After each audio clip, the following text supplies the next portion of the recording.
For thousands of years, we've been told the same story: slaves, ramps, primitive tools.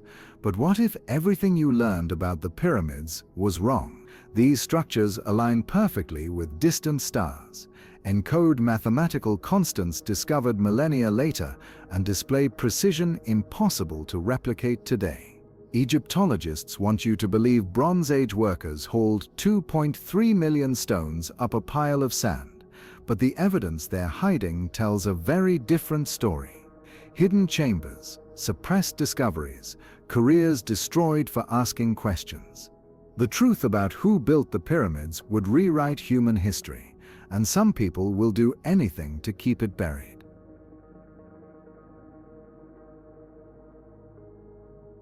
The Great Pyramid of Giza stands as the definitive icon of antiquity, a structure so massive and geometrically perfect that it has dominated the skyline of the Egyptian desert for millennia.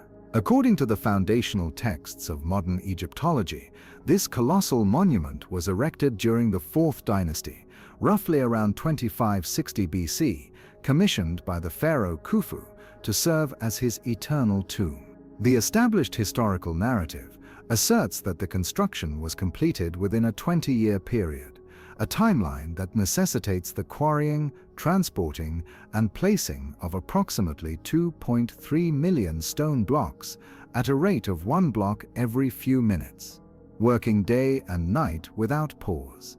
This logistical triumph is attributed to a highly organized workforce of skilled laborers rather than the whip-driven slaves of Hollywood legend, a conclusion supported by the discovery of worker villages and tombs nearby that suggest a well-fed, medically tended population of builders who regarded their labor as a sacred duty to the god-king. Mainstream archaeological consensus posits that these builders utilized tools commensurate with the Bronze Age technology available at the time. The toolkit was relatively simple, consisting primarily of copper chisels, stone hammers, dolerite pounders, and wooden mallets to cut the limestone blocks that make up the core of the pyramid. Workers would have used copper saws in conjunction with sand as an abrasive, slowly wearing away the stone through friction.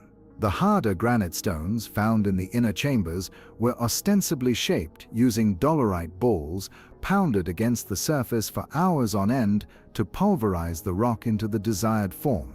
This manual labor, multiplied by tens of thousands of hands, is credited with shaping the blocks that form a structure weighing approximately 6 million tons.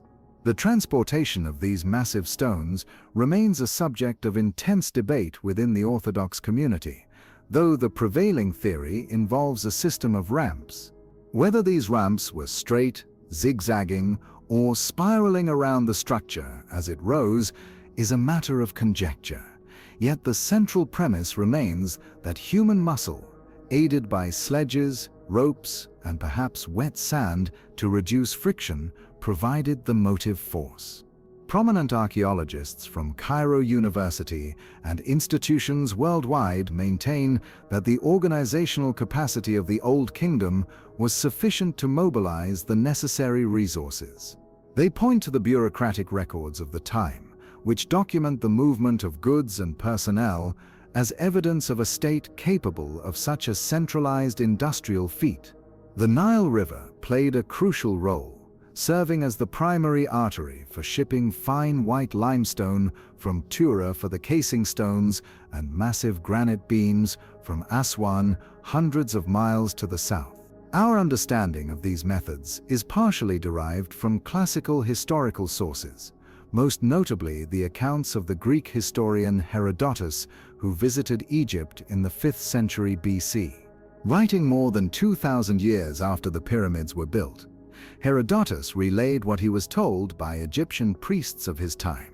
He described machines made of short wooden planks, used to leverage the stones from one tier to the next, a description that has puzzled engineers and historians alike. While some dismiss Herodotus's account as hearsay or a misunderstanding of the translation, others attempt to reconstruct these wooden lifting devices to see if they fit within the known technological constraints of the era. Despite the ambiguity, the text remains a cornerstone of the traditional narrative, providing one of the few written descriptions of construction methods from antiquity.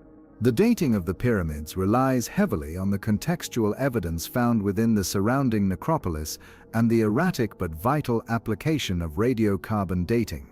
While stone itself cannot be carbon dated, organic material trapped within the gypsum mortar used to set the stones can be. Studies conducted in the late 20th century on these mortar samples yielded dates that were generally older than the historical timeline of Khufu, a discrepancy often explained by the old wood problem, where the charcoal used in the mortar came from trees that were already centuries old when burned. This data is integrated into a chronology based on king lists and ceramic sequencing, creating a cohesive timeline that places the Giza complex firmly within the Bronze Age context of the 4th dynasty. This narrative has solidified over nearly 2 centuries of academic study, becoming the bedrock of educational curriculums and museum displays, presenting a picture of a civilization that pulled itself up from Neolithic origins to monumental grandeur through sheer numbers and organizational will.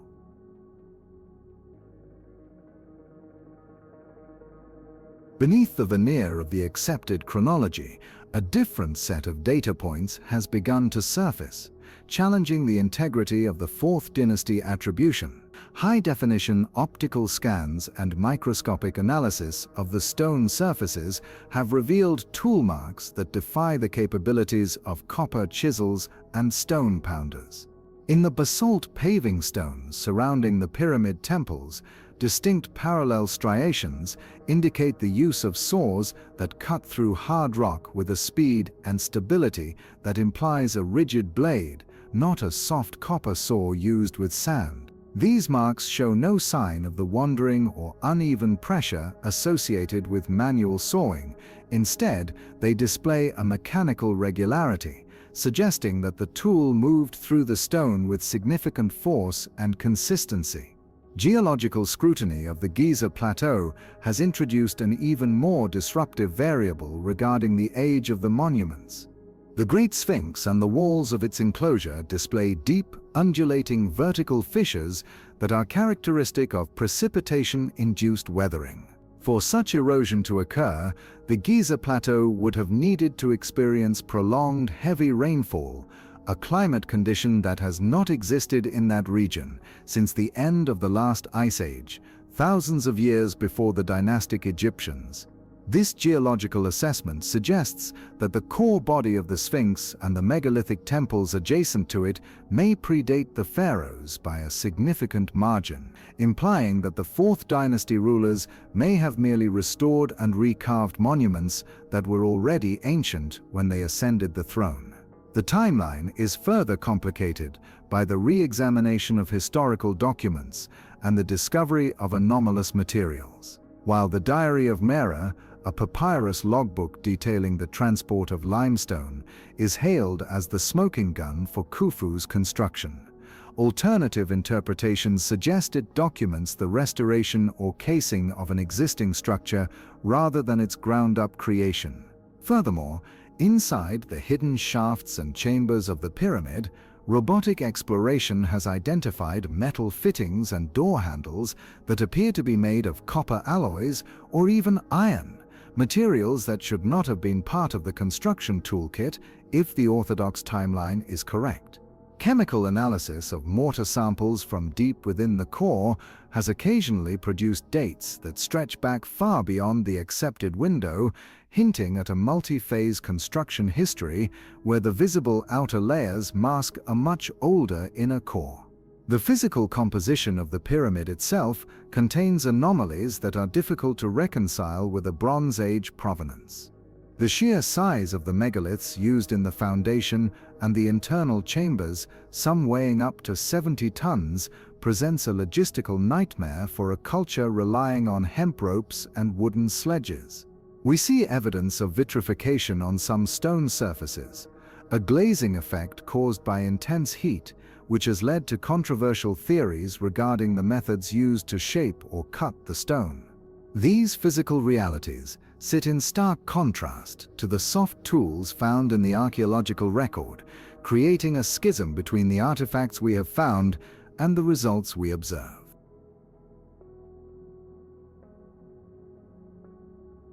The precision with which the Great Pyramid was assembled speaks to a level of engineering sophistication that rivals and in some aspects surpasses modern industrial standards.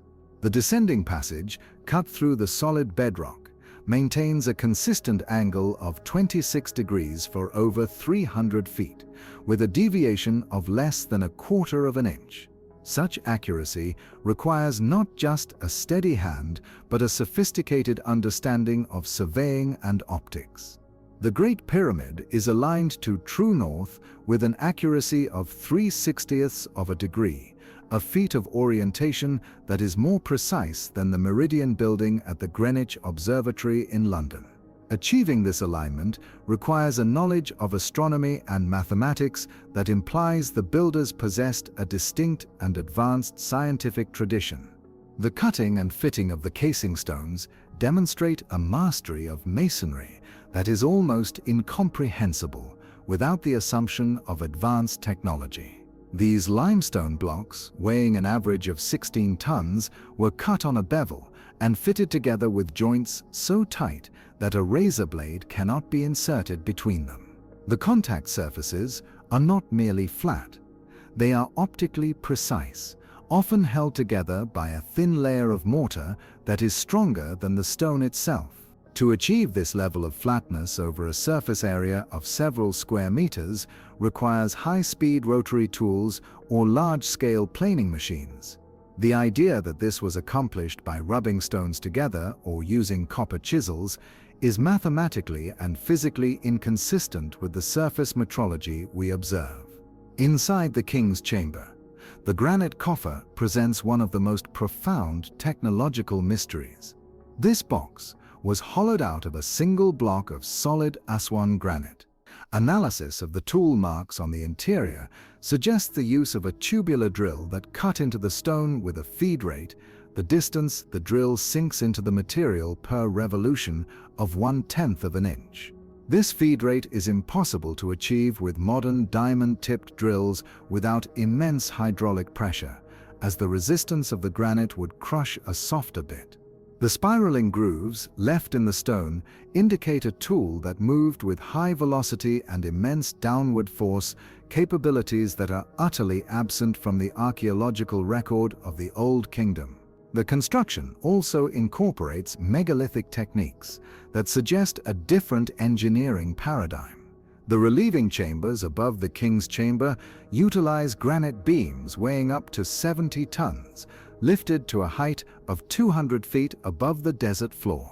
The mechanical advantage required to lift such weights using primitive levers and ramps would necessitate a ramp structure larger than the pyramid itself, containing more material than the monument it was meant to build. The structural integrity of the pyramid, which has survived earthquakes that flattened modern Cairo, relies on a ball and socket corner construction and a complex internal layout that distributes stress loads with computer-like efficiency. The inclusion of mathematical constants, such as p and phi in the dimensions of the pyramid, suggests that the architects were encoding fundamental universal laws into the stone, possessing a knowledge of the Earth's dimensions that was supposedly unknown until the modern era.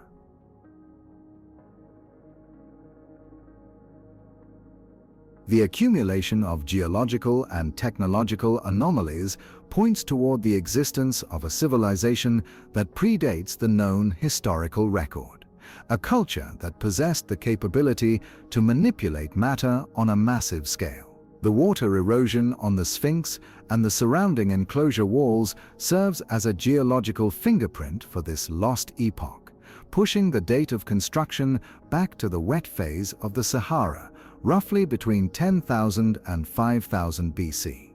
This places the builders in a time supposedly inhabited only by hunter-gatherers, yet the architectural evidence demands a society with the capacity for large-scale planning, specialized labor, and advanced engineering. This theory of a prehistoric high culture is not isolated to Egypt.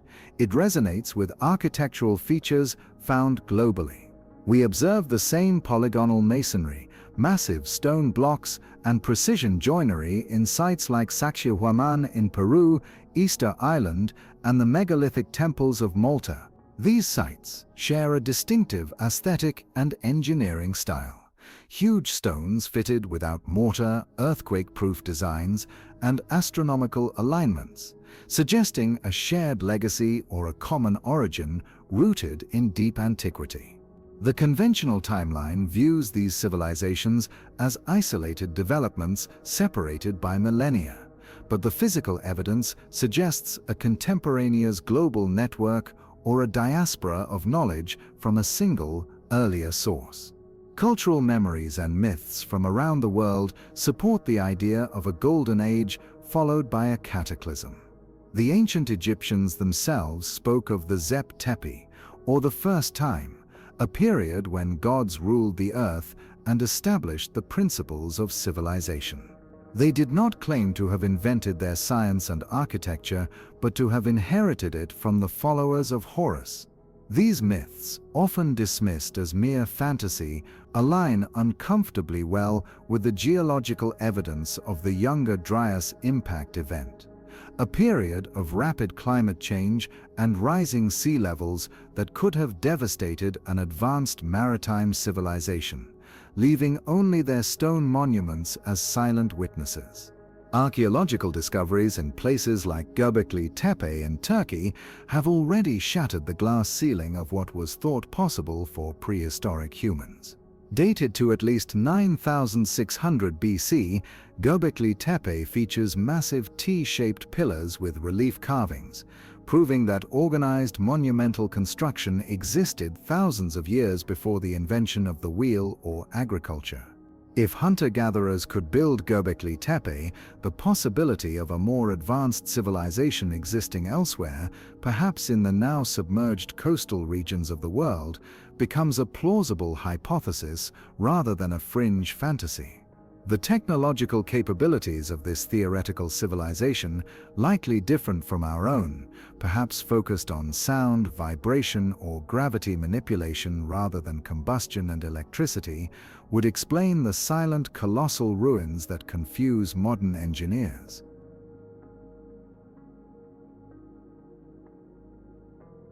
Despite the mounting physical evidence, the alternative narrative faces a fortress of resistance from the academic establishment.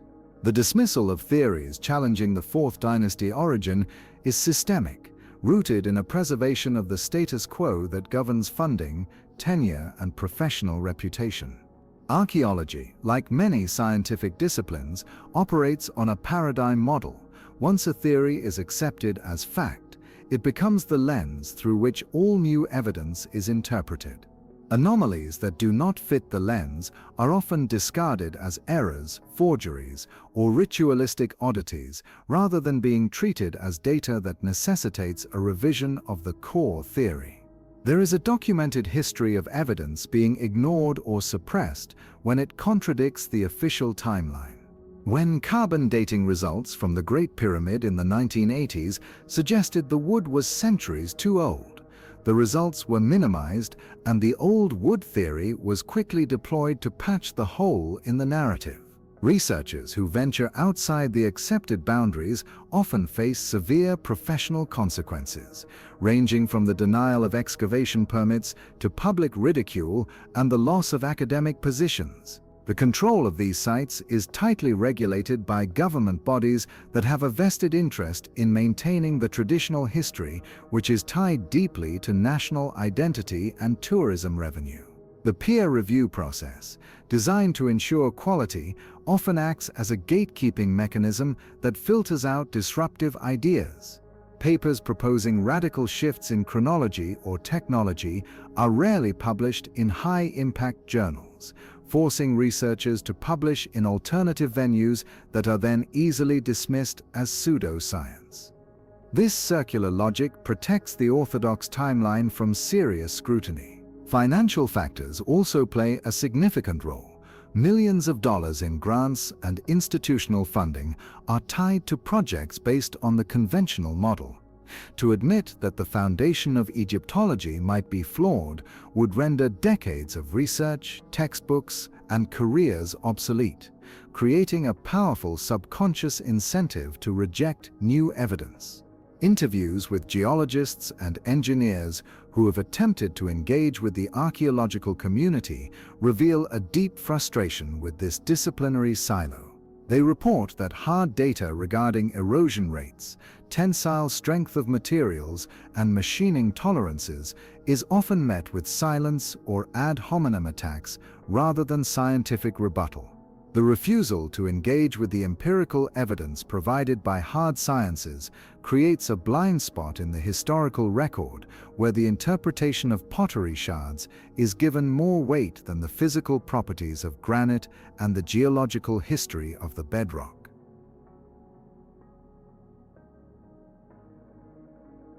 Synthesizing the geological, technological, and architectural evidence leads us toward a radical restructuring of the human timeline. The data suggests that the Great Pyramid and the Sphinx are not the products of a trial-and-error evolution that began in the early dynastic period, but are instead the legacy of an earlier, highly sophisticated epoch. This revised timeline posits that human civilization is not a linear progression from primitive to advanced, but a cyclical phenomenon, punctuated by cataclysms that wipe the slate clean, leaving survivors to scramble amidst the ruins of their ancestors' achievements. The implications of this shift are profound. It suggests that the dynastic Egyptians, whom we credit with these impossible feats, were actually an inheritor civilization. They settled in the shadow of these ancient giants, revered them, and built their own structures around them, attempting to emulate a technology they did not fully understand. This perspective resolves the discrepancy between the crude mud brick structures of later periods and the perfect granite engineering of the Giza Plateau.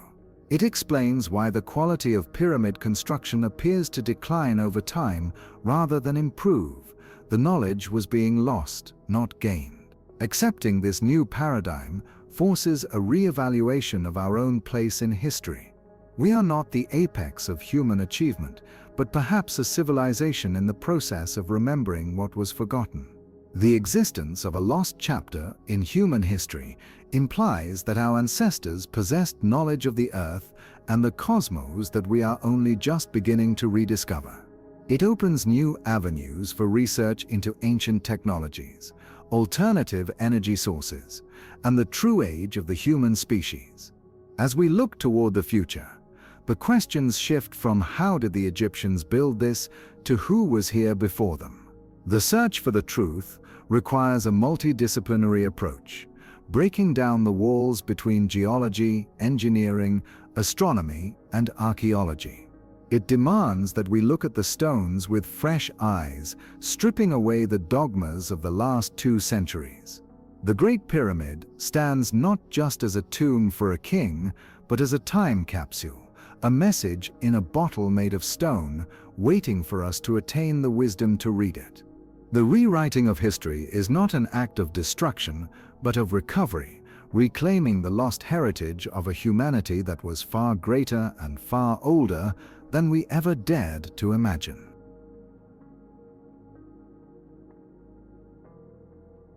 The most damning evidence against the conventional timeline lies not in the arrangement of the stones, but in the marks left upon them. We must turn our attention to the specific physical anomalies that simply should not exist if the dynastic Egyptians were limited to copper chisels and stone pounders. Sir William Flinders Petrie, often called the father of modern Egyptology, was a meticulous surveyor who measured the Giza Plateau with instruments of incredible precision. While his measurements formed the basis of the orthodox map, His observations regarding the methods of cutting stone have been largely ignored or explained away by his successors. Petrie found drill cores, cylinders of granite discarded after a hole was cut, that displayed a spiral groove running along the length of the core.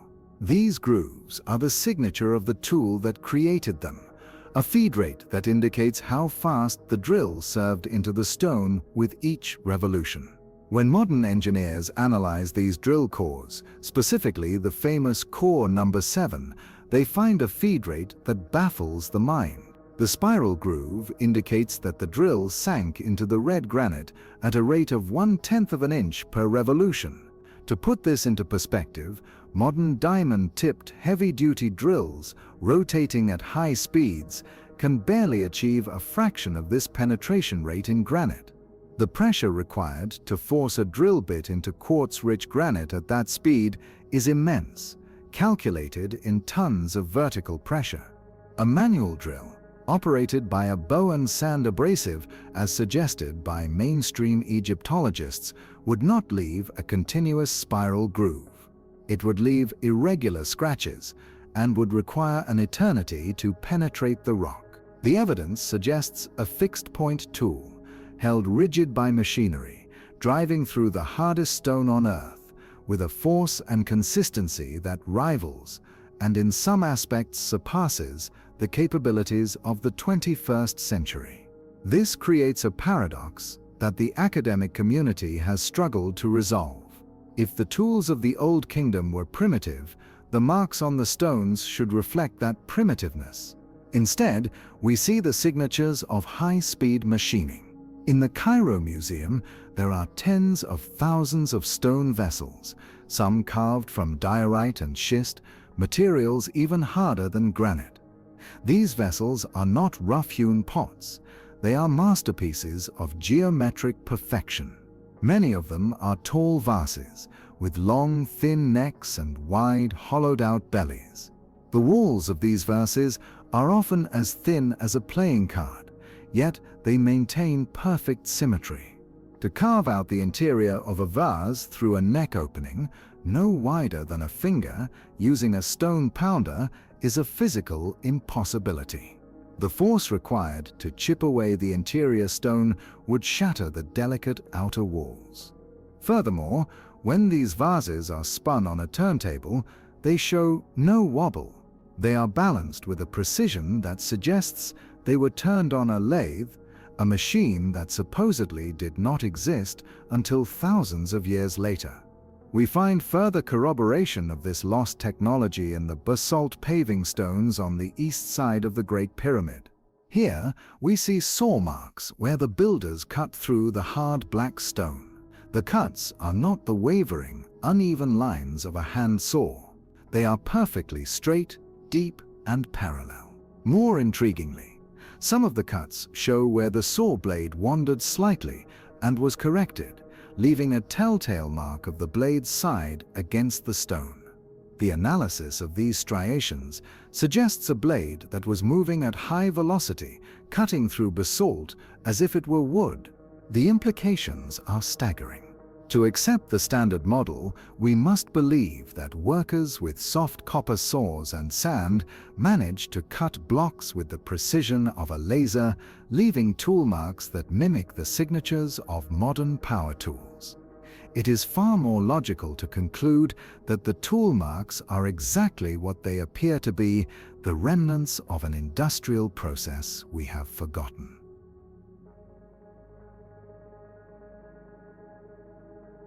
Northwest of the Pyramid of Djoser at Saqqara lies a subterranean complex that challenges the limits of our understanding even more aggressively than the Giza Plateau. This is the Serapeum, a labyrinth of dark tunnels carved out of the living bedrock. Within these claustrophobic alcoves rest more than 20 granite sarcophagi. Although calling them sarcophagi may be a misnomer, as no mummies of humans or bulls were ever found inside the sealed ones. These boxes are titanic. Each one weighs roughly 70 tons, with a lid weighing another 30 tons, bringing the total assembly to 100 tons of solid Aswan granite. The stone was quarried nearly 600 miles away, transported up the Nile, dragged across the desert sands, and then, most miraculously, lowered into a narrow underground tunnel system. The logistics of moving a 100-ton object through a tunnel that is barely wide enough for the object itself are nightmarish. There is no room for levers, no room for hundreds of men to pull on ropes, and certainly no room for the wooden cranes depicted in history books. Yet, the boxes are there. But the placement is only the beginning of the mystery. The true marvel is the manufacturing of the boxes themselves. Christopher Dunn, an expert master machinist who has spent decades analyzing ancient Egyptian stonework, visited the Serapeum to measure the tolerances of these boxes. He brought with him precision instruments, including a square used to check the trueness of right angles. When Dunn applied his instruments to the inside corners of the granite boxes, he was astounded. The light from his flashlight did not pass through the gap between the tool and the stone. The interior surfaces were machined to a flatness that is within 2/10,000ths of an inch. To achieve this level of precision on a surface area of that size requires more than just care and patience. It requires rigid, automated machinery. A human hand, no matter how skilled, introduces variations. Polishing a surface to a mirror finish is one thing. Polishing it to a mathematical flatness that rivals the specifications of a modern optical table is entirely another. The corners where the walls meet the floor are perfectly sharp, not rounded as they would be if scrubbed out by hand tools. The lid of each box fits onto the lower vault with such perfection that, once sealed, the air inside is trapped. The contact surfaces are mirror smooth. Why would a tomb for a bull require the precision of a lens manufacturer? The dynastic Egyptians, with their mud brick homes and copper tools, had no practical need for such exactitude. It serves no ritualistic purpose that could not be achieved with rougher work. This level of engineering speaks of function, not just form. It suggests that these boxes were not coffins, but containment vessels or technical components of a larger system.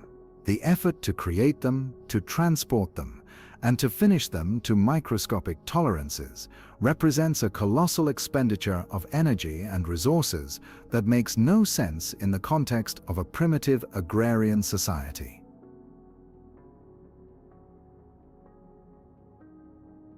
While the engineering evidence argues for advanced technology, the geological evidence argues for an impossible timeline. For decades, the Great Sphinx was dated to the reign of Khafre, around 2500 BC, based solely on circumstantial evidence and its proximity to Khafre's Valley Temple.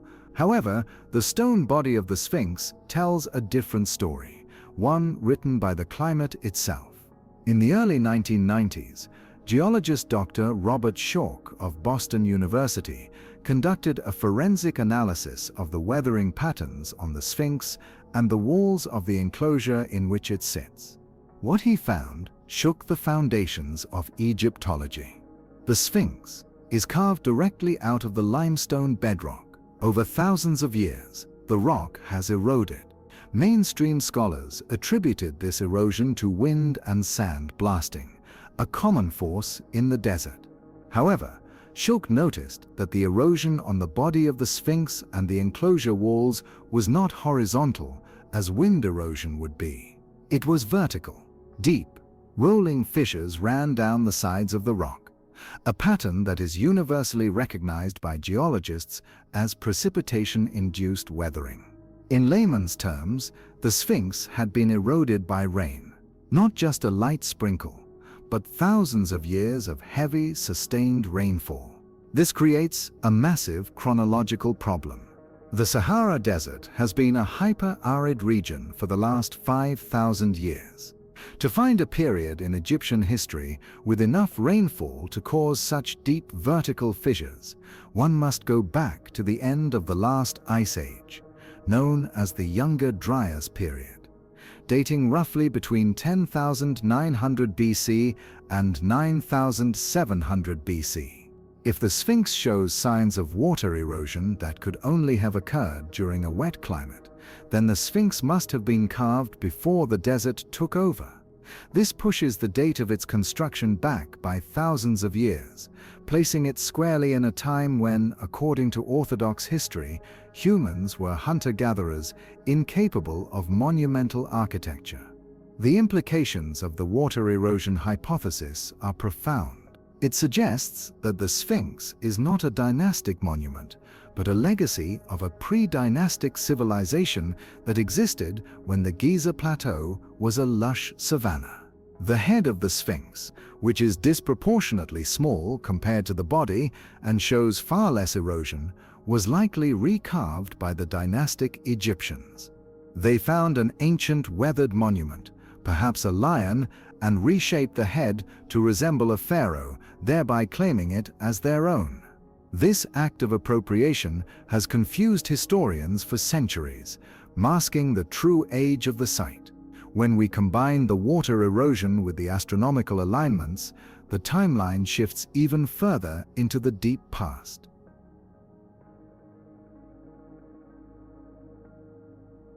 The ancients did not build at random.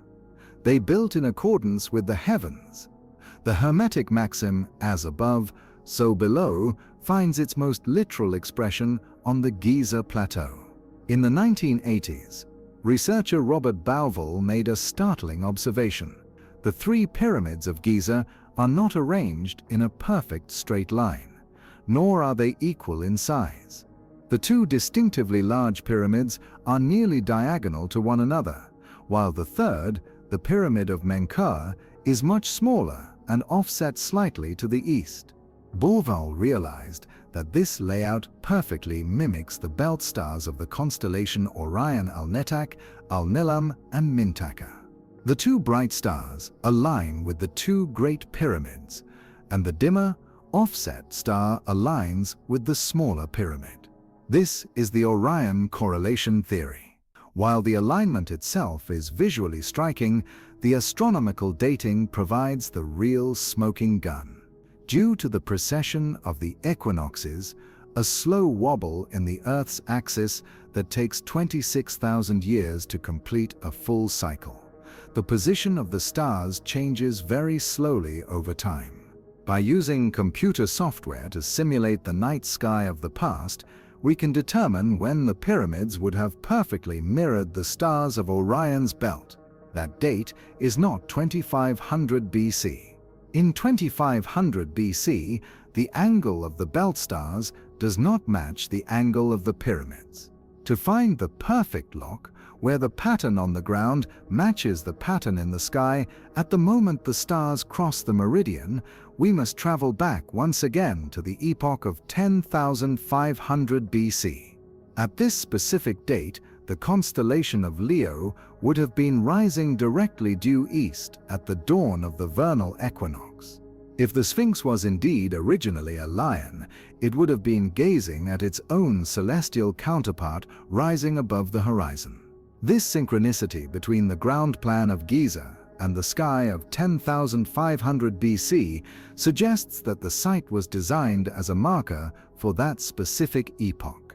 It does not necessarily mean the pyramids were built then, but the site plan was laid out to commemorate that time.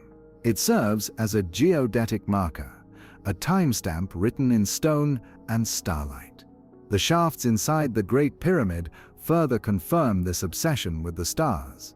For years, these narrow tunnels were thought to be ventilation shafts, a theory that collapses when one realizes they were sealed at both ends. They are not for air. They are for lines of sight.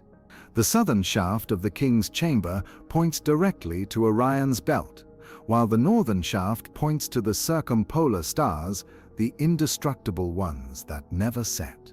These shafts are sophisticated astronomical devices, integrated into the very structure of the pyramid. The builders possessed a knowledge of astronomy and the cycles of time that rivals our own, a knowledge that implies thousands of years of prior observation and record keeping.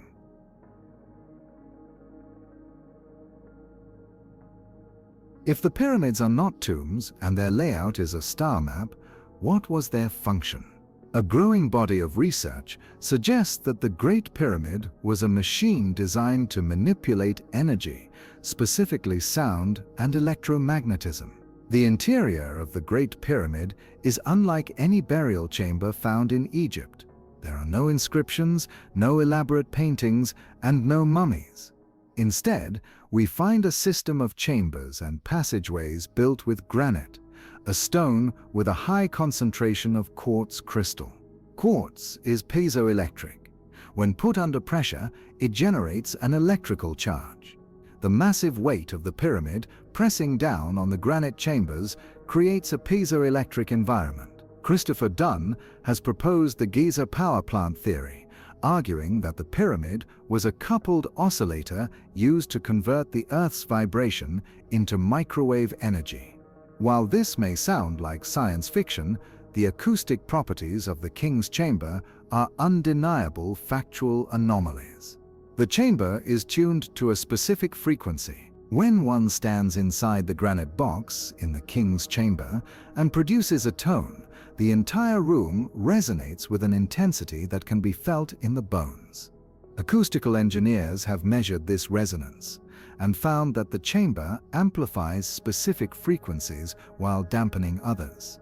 The Grand Gallery, with its corbelled walls and stepping ceiling, resembles a capacitor or a Helmholtz resonator bank. In the past, explorers noted that the slots running along the side ramps of the Grand Gallery held curious objects, now lost or removed. If these slots held resonators, the gallery could have acted as a massive sound amplification chamber. The input for this system could have been the vibration of the Earth itself or water rushing through the subterranean chambers below the plateau. We know that the Nile once flowed much closer to the pyramids, and extensive water tunnels exist beneath the bedrock. The movement of water creates vibration sound pulse. Furthermore, the granite box in the King's Chamber shows signs of thermal stress discoloration that some argue is consistent with exposure to high heat or chemical reactions, not the decomposition of a body. The air shafts may have been conduits for chemicals. Traces of hydrochloric acid and hydrated zinc have been found in the shafts leading to the Queen's Chamber. When combined, these chemicals produce hydrogen gas. Was the Great Pyramid a hydrogen maser, a generator of some kind? The idea challenges our safe, linear view of history, but it fits the physical evidence of the precision engineering far better than the tomb theory. A tomb does not require a dampening of seismic activity, nor does it require millimetric precision in its internal shafts. A machine does.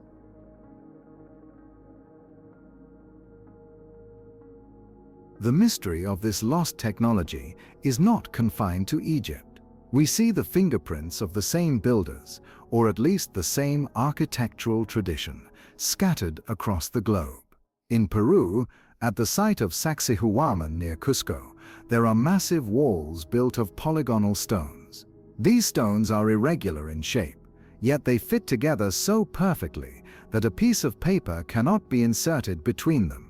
The joinery is mortarless, relying on the sheer weight and the complex interlocking shapes to stand for centuries.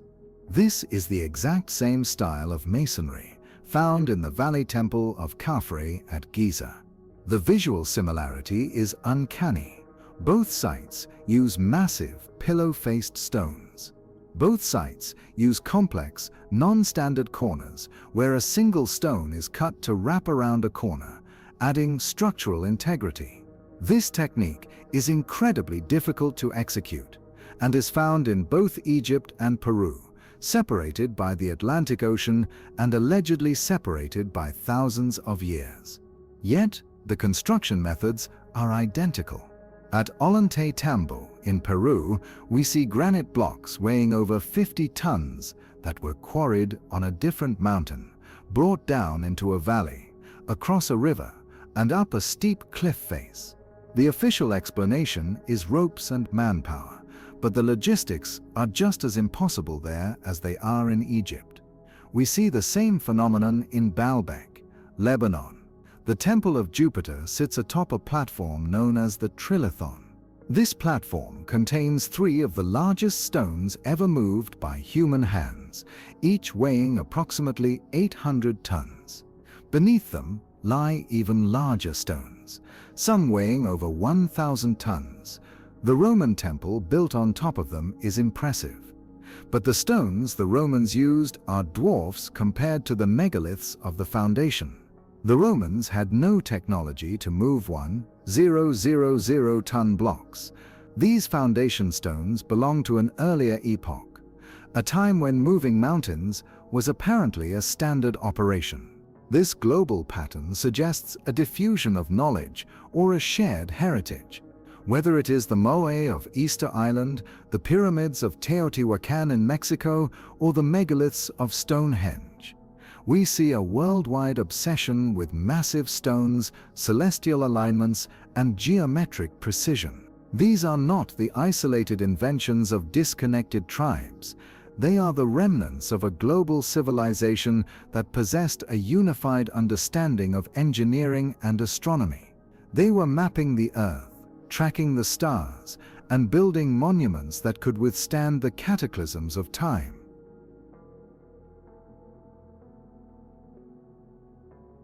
If the evidence is so overwhelming, why do we not read about it in our history textbooks? Why does the academic establishment fiercely defend the orthodox timeline? The answer lies in the inertia of institutions and the protection of careers. Egyptology as a discipline was founded in the 19th century. The timeline was established before we had carbon dating, before we had laser scanning, and before we understood geology or engineering to the depth we do today. Careers, reputations, and entire departments are built on the accepted chronology. To admit that the Great Pyramid might be 12,000 years old is to admit that every textbook written in the last 100 years is wrong. It is to admit that the experts are not experts. There is also a component of cognitive dissonance. The idea of a lost civilization that was technologically advanced is frightening. It disrupts our narrative of progress. We like to believe that we are the pinnacle of human achievement, that we have risen from the mud to the stars in a straight, unbreakable line. The existence of a superior predecessor implies that civilization is cyclical, that we can rise and fall, and that we might be living in the ruins of a greater past. This is a psychological blow that many are unwilling to accept. Moreover, there is evidence of active suppression. We have seen instances where artifacts that do not fit the paradigm are hidden away in the basements of museums. We have seen researchers denied access to sites once they start asking the wrong questions. When the robot explorer aboard the Circuit discovered a small door with copper handles at the end of the southern shaft in the Queen's Chamber in 1993, the excitement was palpable. But rather than opening it immediately, the investigation was stalled. Years passed. When a drill was finally sent through and a camera inserted, it revealed another door. Then the exploration was halted again. Why the secrecy? Why the delays? The control of information regarding the Giza Plateau is tight. Zahi Hawass, the former Minister of State for Antiquities Affairs, has famously banned researchers who contradict the official story. The ramp theory is taught as fact. Despite the lack of evidence for any ramp capable of sustaining the work, the tomb theory is treated as gospel. Despite the lack of a body, we are presented with a sanitized, simplified version of history that ignores the anomalies. But the stones themselves cannot be silenced. They stand as immutable witnesses to a truth that is slowly but surely eroding the walls of the cover-up.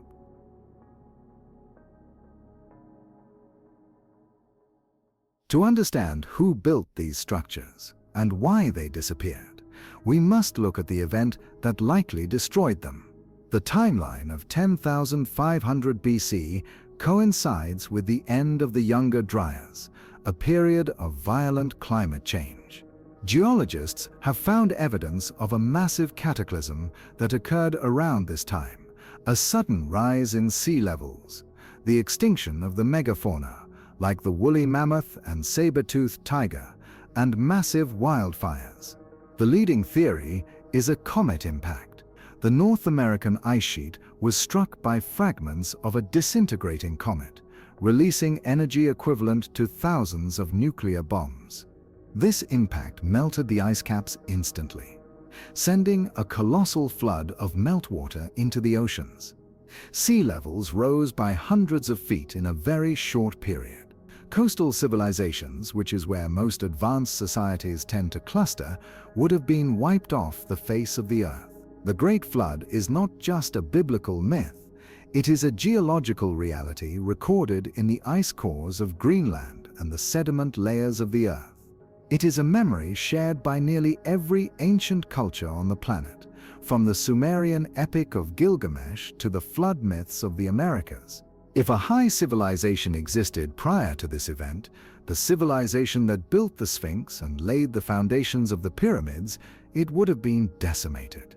The survivors would have been reduced to a primitive state, scrambling for subsistence in a world turned upside down. They would have carried with them the fragments of their knowledge, the memories of astronomy, of masonry, of agriculture, and passed them down as myths and legends.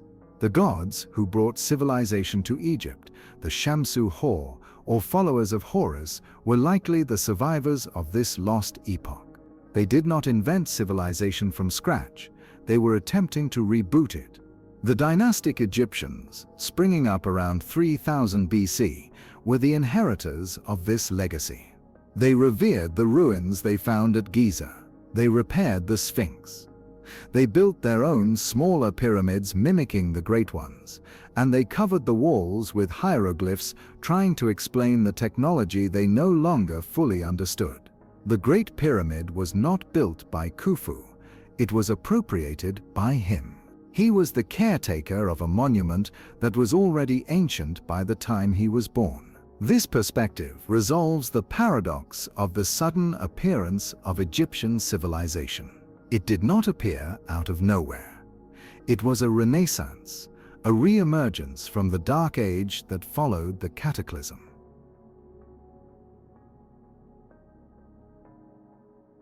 We are left, then, with a message encoded in stone, a time capsule designed to withstand the flood and the fires of history. The builders knew that language changes, that paper rots, and that digital data corrupts. To send a message to the future, one must write with the language of mathematics and the medium of mountains. The Great Pyramid encodes the dimensions of the Earth. If you take the height of the pyramid and multiply it by 43,200, you get the polar radius of the Earth. If you take the base perimeter and multiply it by 43,200, you get the equatorial circumference of the Earth. Why 43,200? Because it is a multiple of 72, the heartbeat of the precession of the equinoxes. The Earth wobbles 1 degree every 72 years. The pyramid is a scale model of our planet, combining the knowledge of the Earth's size with the knowledge of its movement through space. This is not a coincidence. The statistical probability of these numbers appearing by chance is astronomical. The builders were telling us, we knew the Earth, we knew the stars, we were here.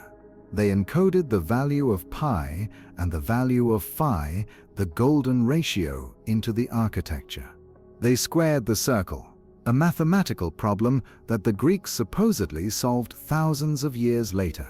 Every inch of the structure is data. It is a library where the books are blocks of limestone and granite, and we are only just beginning to learn how to read it.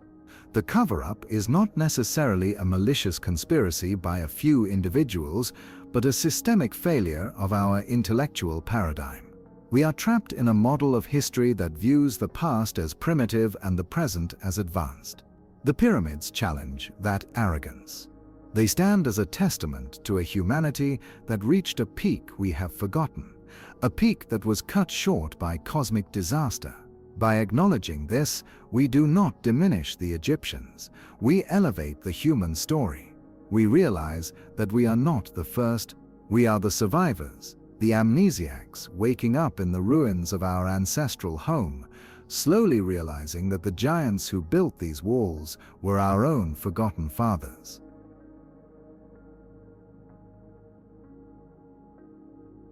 The investigation into the true origins of the pyramids is far from over.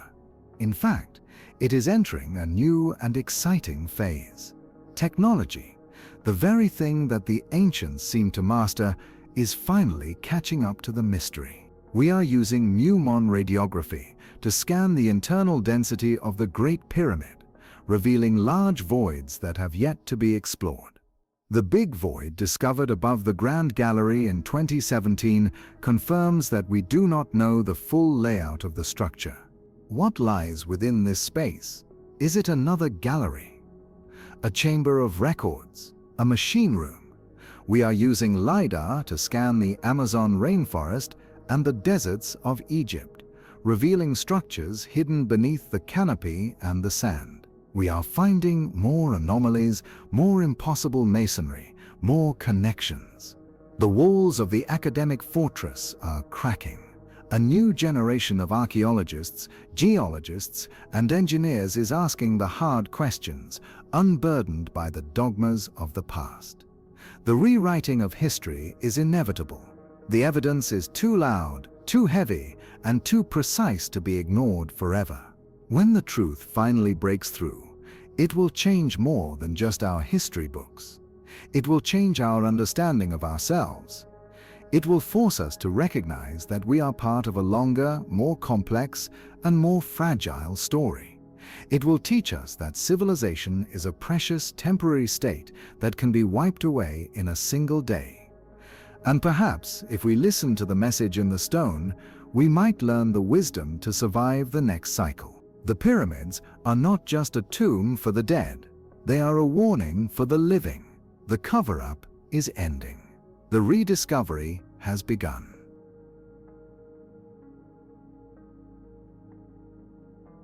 Across the Atlantic Ocean, thousands of miles from the Giza Plateau, the wind whips through the high-altitude ruins of Tiahuanaco in Bolivia.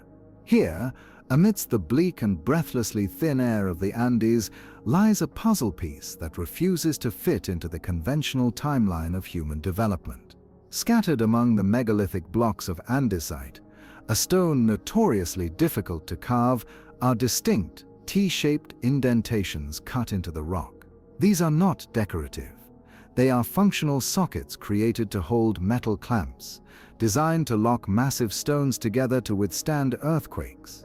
The archaeological record tells us that the local culture had no capacity for smelting iron or creating alloys strong enough to serve this purpose at the scale required. Yet the grooves remain precise and undeniable. If this were an isolated anomaly, it might be dismissed as a local curiosity, a fluke of ingenuity in a remote corner of the world. But it is not isolated. Identical T-shaped clamp sockets are found in the masonry of the Parthenon in Greece. They appear in the ruins of Ollantaytambo in Peru. They are present in the ancient temples of Cambodia.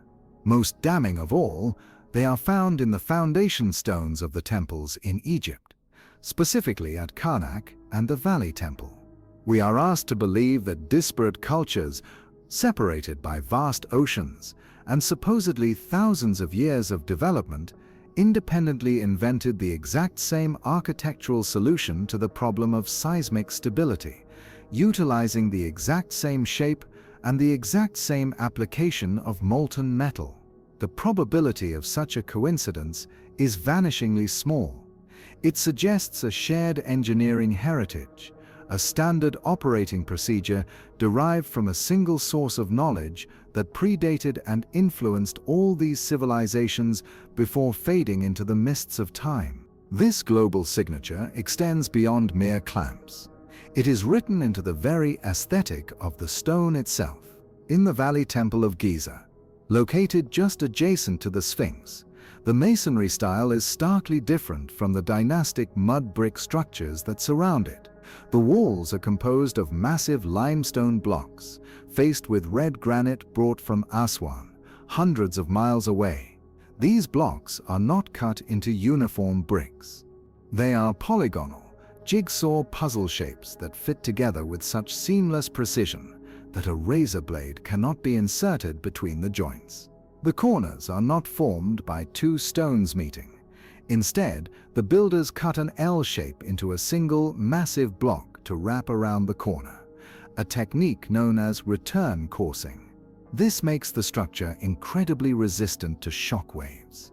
When we travel to Cusco, Peru, and stand before the walls of Sacsayhuaman, we see the exact same technique. The polygonal masonry, the return coursing, the pillow-like face of the stones, and the seamless joinery are indistinguishable from the architecture of the Valley Temple. The visual rhyme is so potent that if one were to place a photograph of the Peruvian walls next to the Egyptian ones, a layman would assume they were part of the same complex. Yet, Orthodox history insists these builders had no contact, no shared blueprint, and no knowledge of one another. We are expected to accept that the most difficult way to build a wall, lifting multi-ton stones, shaping them into complex polygons, and fitting them in 3D, was spontaneously adopted by unconnected primitives on opposite sides of the planet. Deeper inspection of these stones reveals yet another fingerprint, the nubs on the bottom of the granite casing stones in the Great Pyramid. And on the massive blocks of the Andean ruins, there are small, protrusion-like knobs left on the finished faces. Archaeologists have struggled to explain them, often dismissing them as lifting bosses used for leverage. However, their placement often makes no sense for lifting, and they appear on stones that would have been maneuvered from the back or side. Some researchers propose a more radical theory.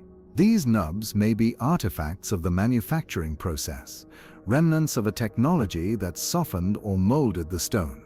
In Peru, legends speak of the gods possessing a liquid derived from plants or a device that could make rock as soft as clay. While this sounds like mythology, the physical evidence of the stones themselves, which often look like squeezed marshmallows pressing against each other, suggests a manipulation of matter that defies our current understanding of chisels and hammers. The technological gap becomes even more pronounced when we leave the sunlight and descend into the subterranean world of the Serapeum of Saqqara. Discovered in 1850, this labyrinth of tunnels carved out of the living limestone bedrock houses over 20 massive granite boxes. Each box, known as a sarcophagus, weighs approximately 70 tons, with a lid weighing another 30 tons. They are made of rose granite, a material so hard that it requires diamond-tipped tools to cut effectively today. The official story is that these boxes were created during the Ptolemaic period to house the mummified remains of Apis bulls. Yet, when the boxes were opened, they were empty. The interior surfaces of these boxes are not merely smooth, they are optically flat. Engineering analysis conducted on these surfaces reveals a precision that rivals modern manufacturing standards. The corners are perfectly square, the walls are perfectly parallel, and the polish is mirror-like.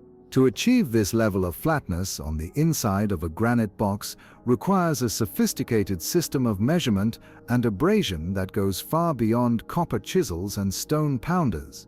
A copper chisel would blunt immediately against the quartz crystals in the granite. A stone pounder might fracture the rock, but it could never achieve a surface flat to within a fraction of a human hair. Furthermore, the boxes are housed in alcoves barely larger than the boxes themselves. There is no room for the hundreds of slaves pulling ropes that are depicted in history books. The logistics of lowering a 100-ton object into a narrow tunnel, turning it 90 degrees, and placing it with millimeter precision into a tight alcove are mind-boggling even for modern crane operators. The Serapeum is not a tomb for bulls. It is a repository of impossible artifacts, a library of engineering prowess left by a culture that treated 70-ton granite slabs like styrofoam. This obsession with precision and hardness points to a function over mere ritual. We see this again in the statues of Ramses II at Luxor. To the naked eye, they are beautiful monuments. To the analytical eye of a metrologist, they are impossible. The facial symmetry of these statues is perfect. Not artistically perfect, but geometrically perfect. The curvature of the jawline, the radius of the cheeks, the position of the eyes. They mirror each other with a mathematical exactitude that implies the use of a lathe or a guided cutting tool. A human sculptor, working by hand with a hammer and chisel, introduces subtle variances. The left side is never an exact digital replica of the right. Yet, on these hard granite statues, the computer analysis shows a correspondence so high that it suggests the design was generated by a central blueprint and executed by a machine. The tool marks found on some unfinished obelisks and statues show parallel striations that feed into the rock at a rate and consistency that implies a powered rotary tool, not a handsaw. The feed rate indicates a tool moving through granite as easily as a modern saw moves through wood. We must also confront the mathematical message encoded in the Great Pyramid itself. It is not merely a pile of rocks, it is a geodetic marker. The Great Pyramid functions as a scale model of the northern hemisphere of the Earth. If you take the height of the pyramid and multiply it by 43,200, you get the polar radius of the Earth. If you take the base perimeter and multiply it by 43,200, you get the equatorial circumference of the Earth. This number, 43,200, is not random. It is a multiple of 72. The number of years it takes for the stars to shift 1 degree in the sky due to the precession of the equinoxes.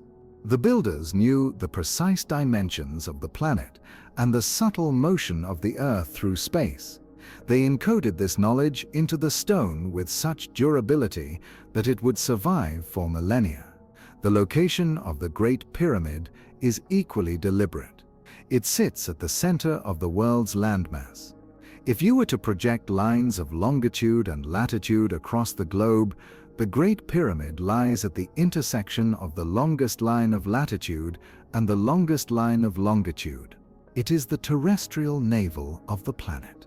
To place it there required a global mapping perspective, a knowledge of geography that encompasses the Americas, Antarctica, and the Pacific, knowledge that we are told did not exist until the age of exploration. The structure is aligned to true north with an accuracy of 3/60ths of a degree, a feat of orientation that becomes even more impressive when we realize the structure has shifted slightly due to tectonic movement over thousands of years. At the time of construction, the alignment was likely perfect. This accumulation of anomalies forces us to reconsider the timeline of civilization. The Standard Model gives us a linear progression: hunter-gatherers, agriculture, pottery, city-states, and finally the pyramids. But the evidence suggests a legacy, not an invention. The Sphinx, with its deep vertical fissures, bears the scars of heavy, prolonged rainfall, weather patterns that have not existed in the Sahara for at least 10,000 years. This geological dating pushes the construction of the Sphinx back into the end of the last ice age, specifically to the turbulent window of the Younger Dryas.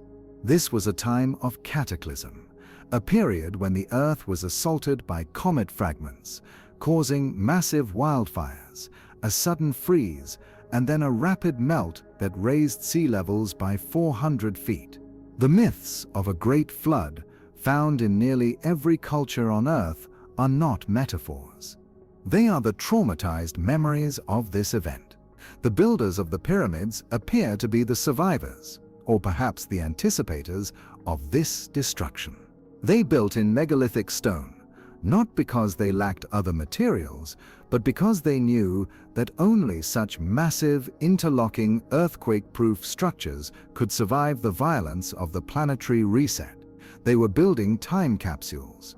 They were attempting to preserve the wisdom of the gods, mathematics, astronomy, geodesy, across the chasm of a dark age. The dynastic Egyptians, who came thousands of years later, did not build the Giza Plateau. They inherited it. They revered it, occupied it, and attempted to emulate it. But their own construction techniques were pale imitations of the original masters. They wrote their names on the statues, but they did not carve them. The cover-up, therefore, is not necessarily a conspiracy of malice, but a conspiracy of ego. To accept that a civilization greater than our own existed in deep antiquity is to accept that we are not the pinnacle of progress. It is to accept that we are a species with amnesia living in the ruins of a forgotten golden age. It implies that civilization is cyclical, rising to great heights of technology and understanding, only to be smashed back to zero by the cosmos. The pyramids stand as a testament to this cycle. They are the anchors that held fast while the rest of the world was washed away. As we stare up at the limestone casing stones stripped away to build the mosques and palaces of Cairo, we can almost hear the voices of those lost architects. They are speaking to us in the language of mathematics and stone, the only language universal enough to bypass the confusion of tongues and the erosion of time. They are telling us to look at the stars. They are telling us to measure the earth. They are telling us that we are fragile. The impossible engineering is only impossible if we refuse to grant our ancestors the credit they deserve. Once we remove the lens of superiority, the picture becomes clear. The tools may have rusted, the wood may have rotted, and the written records may have burned in the Library of Alexandria, but the stone remains. The rediscovery is not just about finding new chambers or scanning the ground with radar. It is about recontextualizing what is already in plain sight. It is about connecting the clamps of Bolivia to the clamps of Egypt. It is about seeing the precision of the Serapeum not as a religious mystery, but as an industrial reality.